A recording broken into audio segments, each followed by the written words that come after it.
ukaote ndoto zako, tuone kama zitatimilika.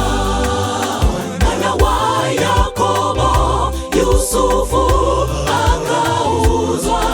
Yusufu aliyependwa na baba yake akadhalilishwa sana, nao wakarudi nyumbani wakasema Yusufu amefariki.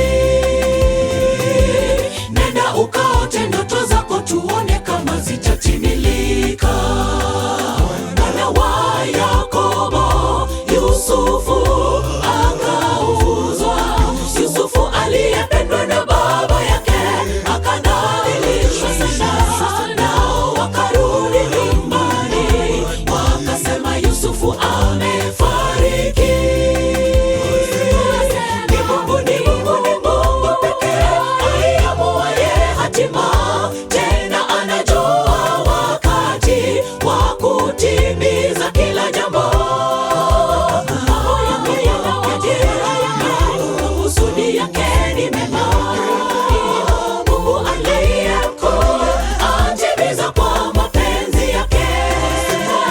Ni Mungu pekee aliamuaye hatima, tena anajua wakati wa kutimiza kila jambo. Makusudi yake ni mema. Mungu aliye mkuu atimiza kwa mapenzi yake.